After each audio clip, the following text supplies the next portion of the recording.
자, 오늘 본문 말씀을 출애굽기 40장 36절로 38절 한 목소리로 봉독하도록 하겠습니다. 시작. 구름이 성막 위에서 떠오를 때는 이스라엘 자손이 그 모든 행진하는 일에 앞으로 나갔고, 구름이 떠오르지 않을 때에는 떠오르는 날까지 나가지 아니하였으며, 낮에는 여호와의 구름이 성막 위에 있고 밤에는 불이 그 구름 가운데에 있음을 이스라엘의 온 족속이 그 모든 행진하는 길에서 그들의 눈으로 보았더라. 아멘. 오늘 말씀 중심으로 해서 Go ahead and abide, 전진과 머무름, 이런 제목으로 함께 묵상하고 은혜를 나누는 시간 갖도록 하겠습니다. 많은 사회 철학자들은 인간을 일컬어서 다음 몇 가지로 정의를 하고 있습니다. 그 중에 첫 번째가 호모 사피엔스입니다. 이 말은 인간은 생각하는 존재라는 것입니다. 모든 피조물 중에 생각하는 존재는 인간밖에 없다고 말하고 있습니다.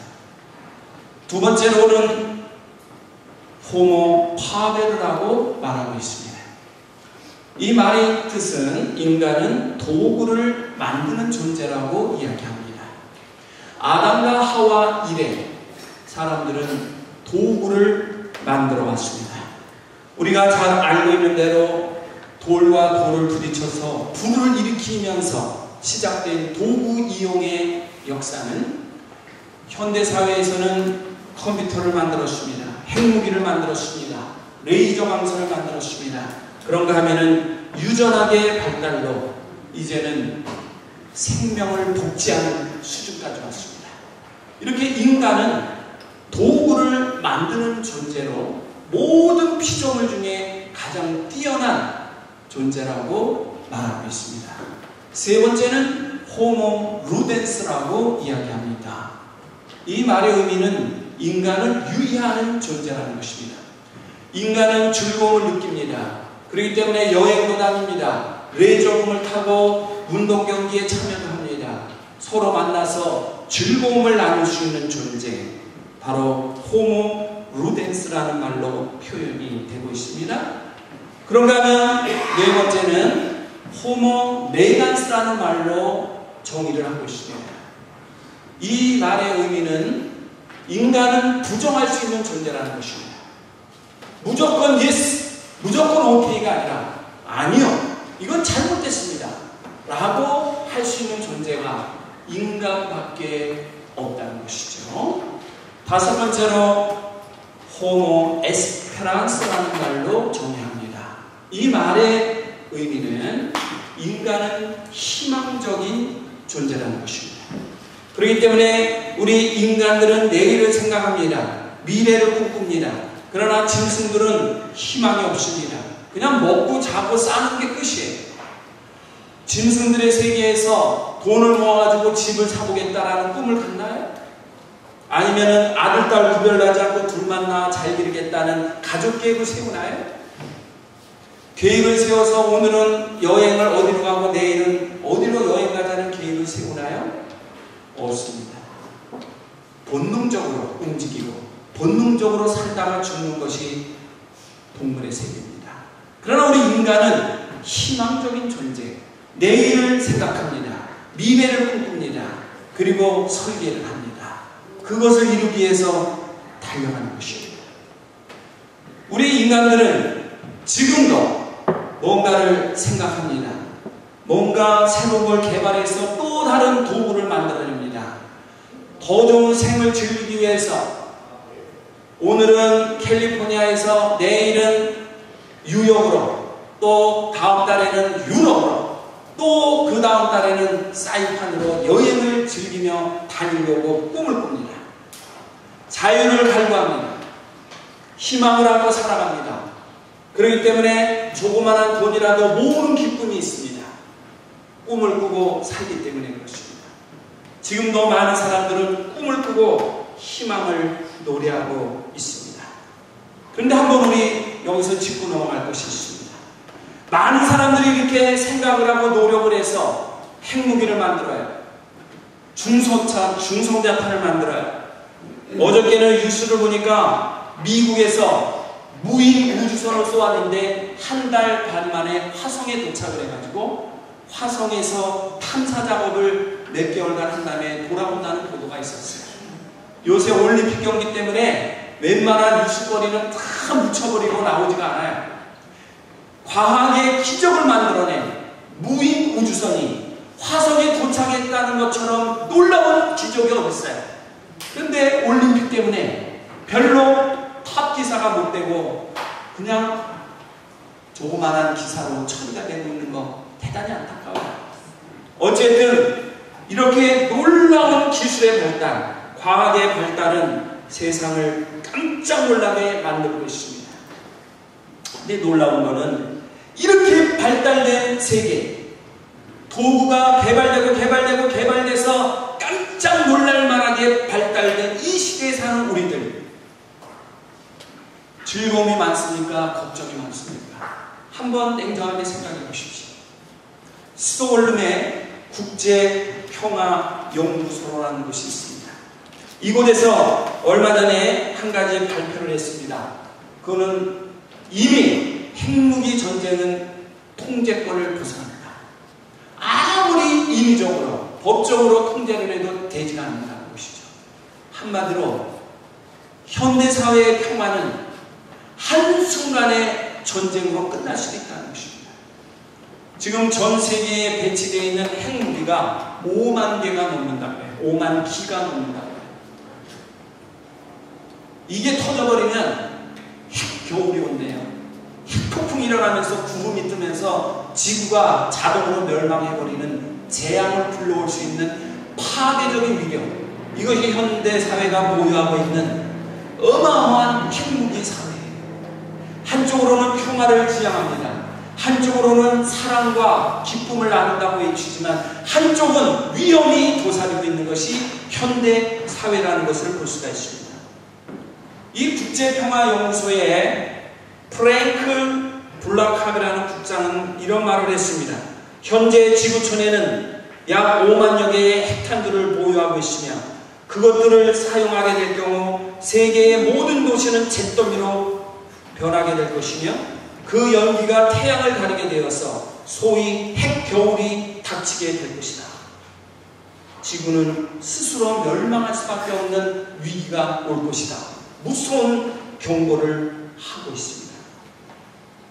많은 것이 발달됐고 인간들의 두뇌가 발달된 이 시대에 우리는 한 가지를 잃어버리고 살고 있습니다.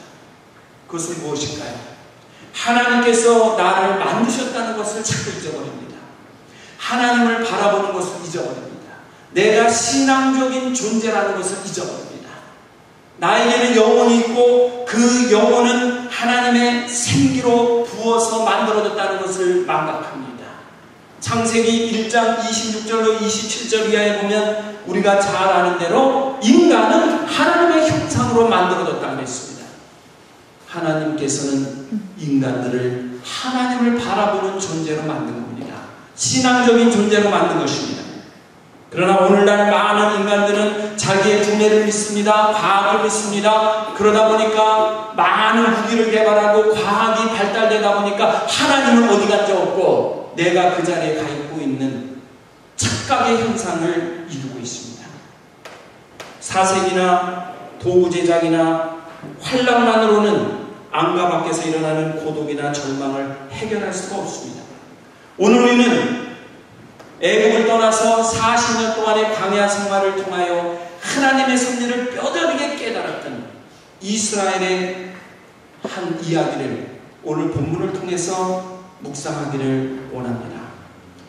오늘 본문의 내용은 하나님께서 이스라엘 백성을 출애굽 시킨 후 광야길을 갈 때에 구름이 떠오르면 행진하고 구름이 머무르면 그 자리에 머물르라고 하는 약속을 하면서 애국 백성을 인도하는 과정의 이야기가 오늘 본문의 핵심을 이루고 있습니다. 오늘 본문에 나타나고 있는 배경은 출애굽한 이스라엘 백성들의 기나긴 광야의 노종기 속에 한 부분을 기록하고 있는 내용입니다. 여러분, 이스라엘 백성들이 출애굽을 해서 광야 생활을 몇 년을 했습니까? 40년을 했습니다. 그렇게도 먼 거리였을까요?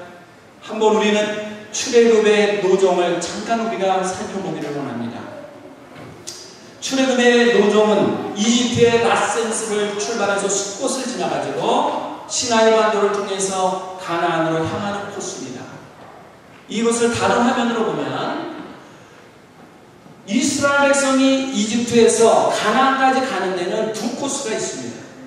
그 첫 번째 코스는 라센스에서 지중해 연안을 끼고 직선으로 가나안으로 가면은 요거는 딱 일주일이면 갈 수 있는 코스예요. 일주일이면 갈 수 있는 코스입니다. 두 번째 코스는 라센스를 지나서 홍해를 건너가지고 마라와 엘린과 시나이 반도를 지나가지고 블레셋을 지나서 신광야를 지나서 가나안으로 나가는, 한마디로 말하면 뺑글뺑글 돌아서 먼 길로 갔을 경우에 한 달이 걸리는 코스입니다. 직선거리로 일주일이요. 돌아서 가면 한 달 걸리는 코스. 오늘날 이곳을 여행을 가보면 비행기로 가니까 딱 40분 만에 가는 코스예요. 애굽에서 가나안까지. 자가용으로 가면 딱 8시간이면 갈 수 있는 코스예요. 그런데 하나님께서는 짧으면 일주일, 길면 한 달밖에 안 되는 코스를 몇 년 동안을 통과하게 했습니까? 40년 동안을 광야 생활을 통해서 머무르게 하고 가나안으로 가도록 하셨습니다. 왜 그랬을까요? 거기에 하나님의 분명한 뜻이 있습니다. 우리는 바로 이 교훈의 내용을 오늘 본문을 통해서 찾아보기를 원합니다. 오늘 본문을 한번 들어보시기 바랍니다. 36절 다 같이 읽어봅시다. 시작. 구름이 성막 위에서 떠오를 때에는 이스라엘 가수니 그 모든 행진하는 길에 앞에 나갔고, 37절 구름이 떠오르지 않을 때에는 떠오르는 날까지 나가지 아니하였으며, 38절 낮에는 여호와의 구름이 성막 위에 있고 밤에는 불이 그 구름 가운데 있음을 이스라엘의 온 족속이 그 모든 행진하는 길에서 그들의 눈으로 보았더라. 지금 광야 길을 걷는 이스라엘 백성들의 삶의 한 단면이 지금 여기 기록되어 있는 것입니다. 이스라엘 백성들의 광야의 노정기는 어땠죠? 시내산을 통과합니다. 사막을 지납니다. 광야를 지납니다. 때로는 아름다운 오아시스를 만나기도 하지만 여전히 불볕더위 같은 광야에서 하루 종일 보내야 됩니다. 너무 뜨겁습니다. 하나님께서는 때로는 구름 기둥으로, 때로는 불 기둥으로 이스라엘 백성들을 인도했다고 성경은 기록하고 있습니다. 그 뜨거운 무더위를 식히기 위해서 구름 기둥으로, 밤에는 기온이 떨어져서 너무 추우니까 불 기둥으로 몸을 보호하도록 도와주셨던 것이죠. 이 기나긴 노정 속에 40년이라는 세월이 지났습니다. 이 40년이라는 세월이 지난 이 내용 중에 한 단면이 오늘 본문인데 그 안에서 우리는 교훈을 얻습니다. 첫 번째 교훈은 무엇일까요? 바로 하나님의 명령을 쫓아 행동하는 것입니다. 하나님의 사람, 하나님의 백성은 하나님의 명령을 쫓아서 행하라는 것이에요. 아무리 일주일 만에 갈 수 있는 거리일지라도 하나님의 백성은 하나님께서 그 자리에 머물러, 그러면 머물러서 5년이든 10년이든 기다릴 수 있는 인내심, 전진, 아무리 불볕더위라도 전진하라 그러면 전진하는 결단력, 하나님의 명령에 순종하는가를 테스트하는 이 놀라운 기간이 무려 40년이나 됐다는 것을 볼 수가 있습니다. 여러분, 한 아이가 태어나서 대학까지 가는데 길어야 20년입니다. 20년이면 좋게요. 대학을 가서 4년 공부하고 취직을 하면 그때부터는 자유를 누리는 게 인간의 사는 사이클이죠. 그런데 20년이면 될 거를 너 10년 더 공부해. 5년 동안 더 집에 박혀가지고 청소하고 수양을 더해. 이런 명령을 내린다면 그거를 순종할 사람이 누가 있겠어요? 다 뛰쳐나오고 반발하고 스트라이크 일으키겠죠. 그러나 하나님의 백성은 하나님의 하라고 하는 대로 순종할 수 있는 그것이 중요하다고 말씀을 하고 있는 것입니다. 민수기 9장 15절로 23절을 보면 오늘 본문과 똑같은 내용이 반복되어서 기록되어 있습니다. 그러나 민수기 9장에는 더 길게 내용이 설명되어 있는데 그 민수기 9장에 있는 내용에 보면 하나님의 명령을 쫓아라는 단어가 8번이 나와요. 하나님의 명령을 쫓아 머물렀더라. 하나님의 명령을 쫓아 전진했더라. 이것이 짧은 구절 속에 8구절밖에 안 되는 짧은 구절 속에 8번이 나와요. 하나님의 명령을 쫓아. 얼마나 중요한 단어인지 몰라요. 요한복음 15장 14절을 보면 같이 한번 읽어봅시다. 시작. 너희가 나의 명한대로 행하면 나의 친구라. 너희가 나의 명함대로 행하면 나의 친구라. 지금 누가 말씀하는 거예요? 주님께서 제자들에게, 나를 따르는 백성들에게 이야기하는 것이, 내가 누군가를 믿고 의지한다면 그분의 말씀에 순종해야 됩니다. 내가 순종하지 않는 순간에 나는 그 사람을 믿지 않는 것입니다. 그분을 신뢰하지 않는 것입니다. 만약에 부모님이 명령했는데 자식이 순종하지 않는다면 그 자식이 부모를 신뢰하지 않는 것입니다. 자식이 부모를 절대적으로 믿고 따른다면 부모님이 어떤 요구를 할지라도 순종할 것입니다. 이스라엘 백성이 광야 40년 생활을 하는 이유는 뭡니까? 하나님의 명령에 순종하며 하나님의 연단에 동참하는 훈련으로 택함받은 백성으로 그릇이 만들어지는 과정, 그 과정의 훈련이 40년이 걸렸음을 성경은 언급을 하고 있습니다. 오늘 본문이 주는 두 번째 교훈은 무엇입니까? 구름이 성막 위에 떠오르면 진행하였다는 것입니다. 여기서 진행이라는 단어가 나옵니다.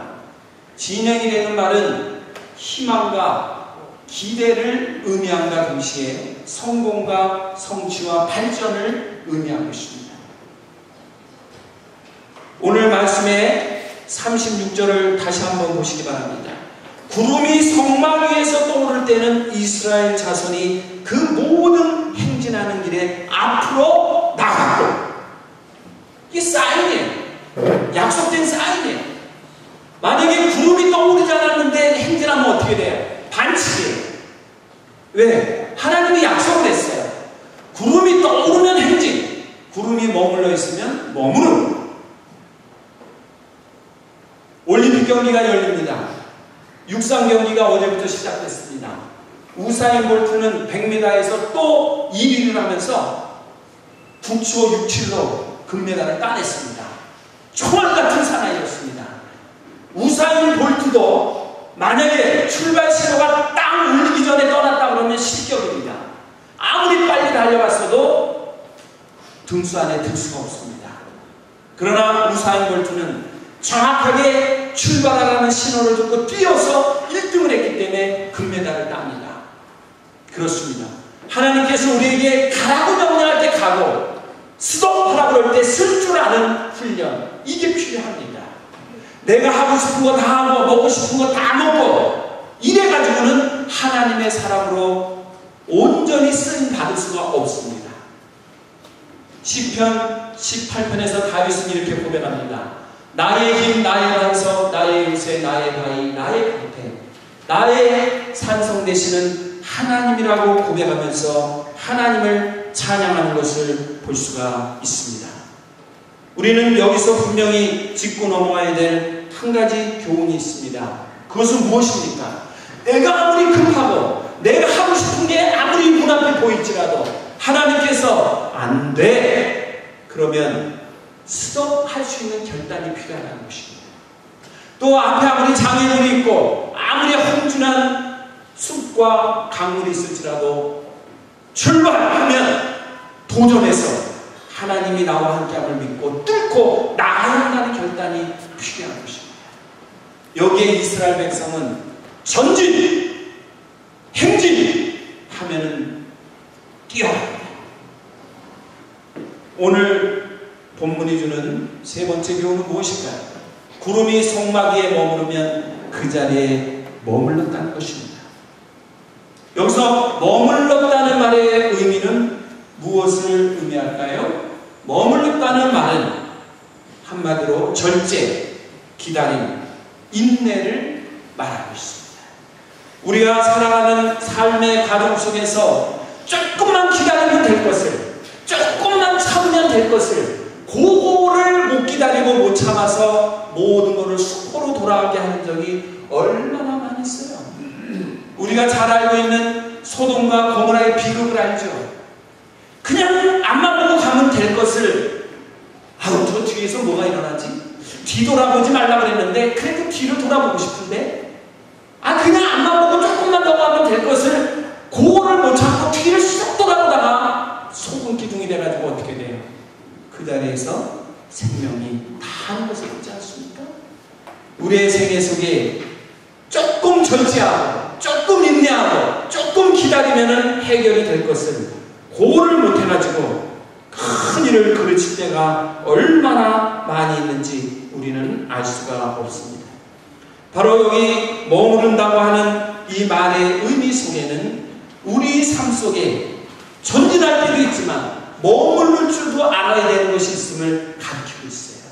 어떤 분은 정신없이 앞만 보고 가는데 때로는 쉬었다고 하도 가야 되잖아요. 하나님은 우리에게 쌓이네요. 당신이 이제 좀 쉬어. 근데 계속 가요. 결국 어떻게 돼요? 병이 걸리고 치유할 수 없는 어려움 속에 고난을 겪는 분들을 주변에서 많이 발견하게 됩니다. 예수님께서도 영광과 승리를 위해서 십자가의 고난까지 참으셨습니다. 우리의 인생살이도 마찬가지예요. 기다리고 참고 머물러 있어야 할 때가 있고, 때로는 기다리면서 속상하지만 더 인내하고 참아야 될 때가 있고, 우리가 몸져 누워야 되고 때로는 굴욕감을 느껴도 내가 참고 견뎌야 할 때가 있어요. 그래서 고린도전서 13장은 얘기하죠.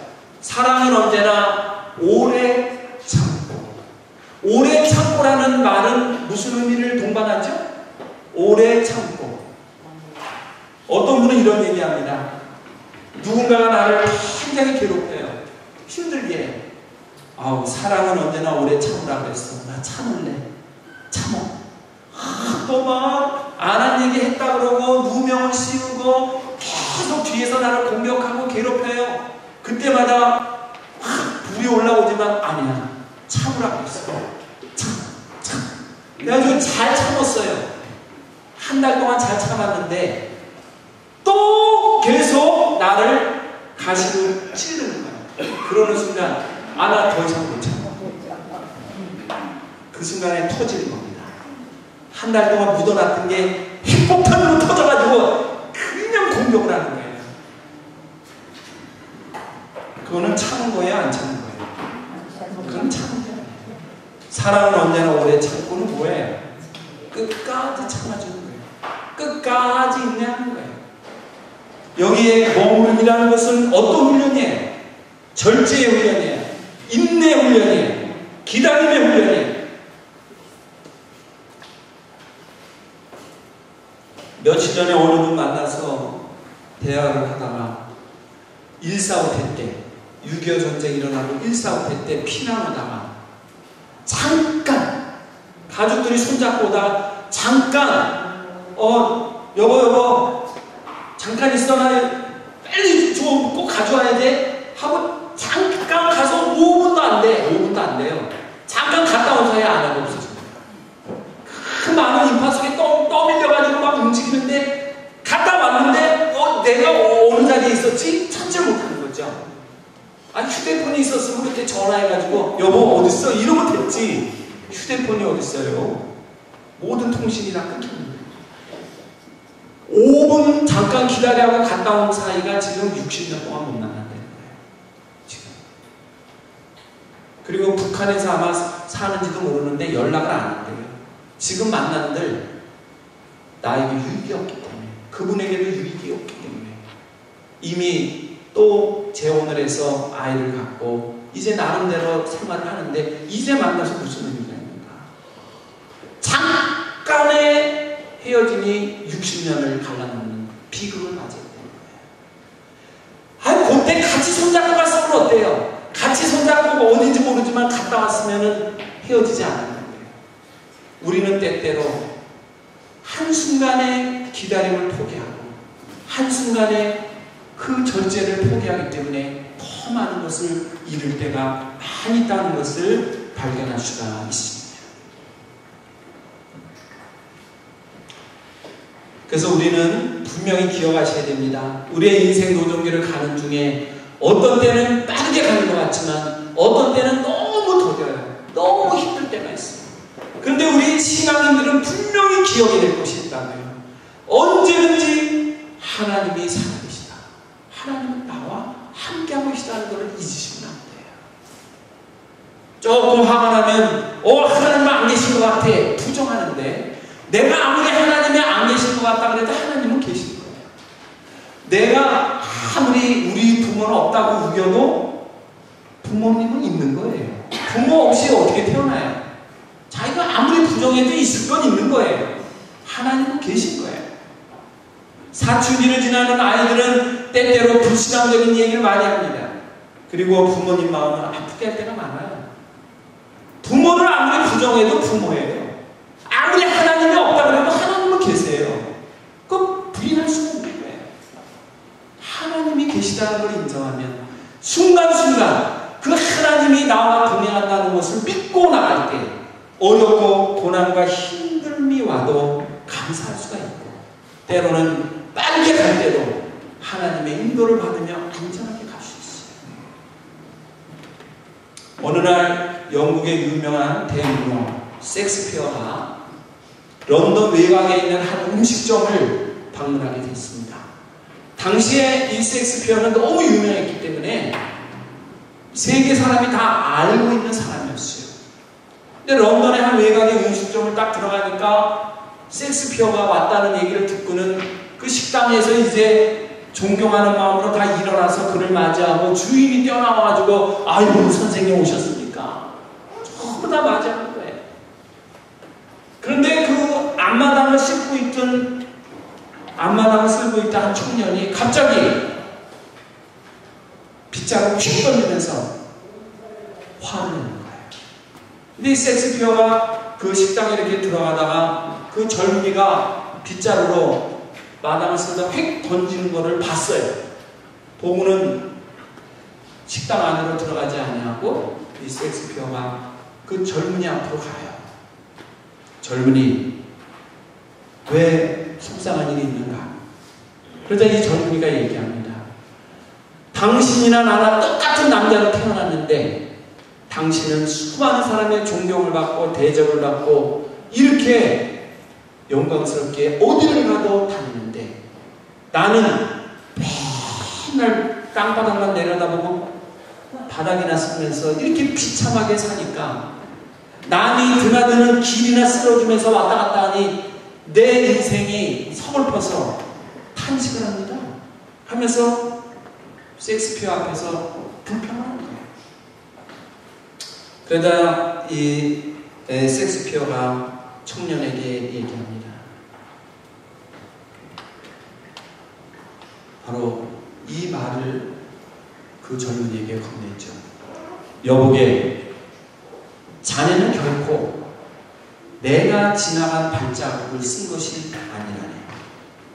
자네는 빗자루를 들고 하나님께서 만드신 우주의 한 부분을 아름답게 만들고 있는 거야.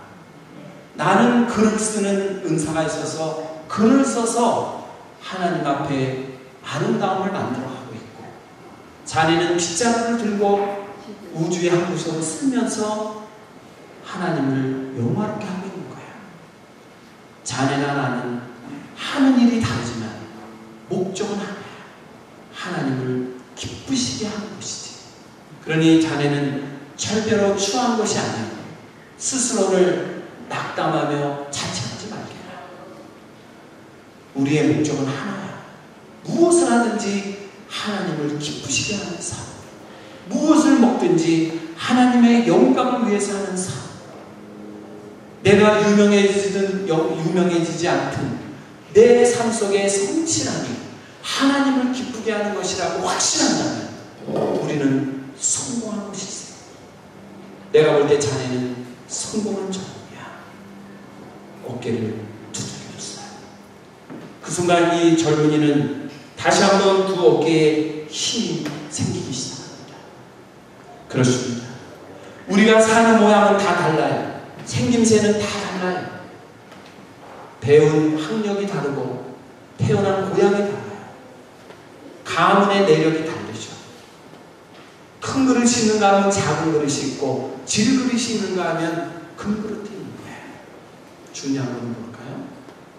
그 안에 뭐가 담겨져 있는가가 중요해요. 큰 그릇, 질그릇, 그릇으로 따지는 게 아니라 그 안에 무엇이 담겨져 있는가가 중요한 거예요. 만약에 큰 그릇 안에 쓰레기가 담겨져 있다면 그건 쓰레기통에 불과한 거예요. 그러나 질그릇 안에 금은 보석이 담겨져 있다면 그거는 금고요. 가장 값진 것을 간직하고 있는 그릇이 되는 거예요. 우리는 질그릇 같은 존재, 흙으로 만들어져서 휙불면 날아가고 넘어지면 깨질 존재, 죽으면 다시 흙으로 돌아갈 나약한 존재지만 그 그릇 안에 무엇을 담았느냐가 중요한 것이에요. 우리 안에 금과 은과 보화보다 더 귀한 하나님의 마음, 주님의 마음을 담았다면 그것이 가장 귀한 복인 줄로 믿습니다. 우리 어르신들이 연세가 있어요? 몸이 불편해요? 어디 가도 자신감이 없어요? 나설 수가 없어요? 항상 뒷전에서 누가 갖다 주는 것만 받기를 원해요. 그러나 중요한 건 내 안에 주님의 마음을 갖고 주님의 권능을 믿고 살아간다면 그 안에서 역사하시는 하나님의 권능은 나로 하여금 힘을 주실 것입니다. 미래의 꿈을 주실 것입니다. 능력으로 다가오실 것입니다. 일주일 만에 갈 거리를 40년 동안 방황케 할지라도 하나님이 나와 함께 하심을 믿고 간다면 결단코 실패가 아니요 하나님이 나를 향하실 뜻이 있기 때문에 나를 승리자로 삼으시는 영광된 하나님의 사람으로 변화될 줄로 믿습니다.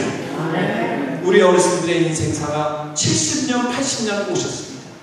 어떻게 보면 인생 광야를 달려오실 것입니다.